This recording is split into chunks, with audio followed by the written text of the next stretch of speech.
కూటమి పాలనలో ప్రజలకు మంచినీళ్లు దొరక్కపోయినా విచ్చలవిడిగా మద్యం దొరుకుతుంది అని మండిపడ్డారు ఎమ్మెల్సీ తోట త్రిమూర్తులు. వీళ్ళేదో మందు ఉన్నాం కదా అని చెప్పేసి అధికారం ఉందని చెప్పేసి మాట్లాడి మీద పట్టి మాట్లాడటం తప్పితే వాస్తవాలు ఒప్పుకునేటువంటి పరిస్థితుల్లో లేదు అధ్యక్ష. ఎందుకంటే ఇది కాకుండా కల్తీ మద్యమే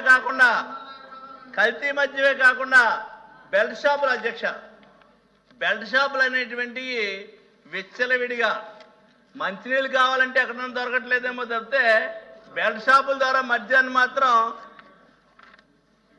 తెలుగుదేశం పార్టీ నాయకులు లేకపోతే తెలుగుదేశం పార్టీకి సంబంధించినటువంటి కార్యకర్తలకే ఉపాధి పథకం కింద పనిచేస్తుంది అధ్యక్ష. ఈ బెల్ట్ షాప్ విధానం అనేటువంటిది ఉపాధి పథకం కింద దీన్ని ఉపయోగిస్తున్నారు అధ్యక్ష.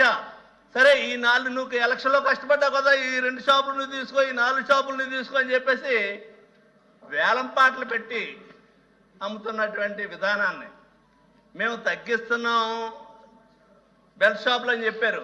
ఎక్కడ తగ్గించారు? ఇదే శాసనసభలో గౌరవ ముఖ్యమంత్రి గారు మాట్లాడుతూ బెల్ట్ షాపులు అనేటువంటి ఎక్కడ ఉండటానికి వీల్లేదు, బెల్ట్ షాపు అనేటువంటి ఎక్కడ ఉంటే బెండ్ తీస్తామని చెప్పారు.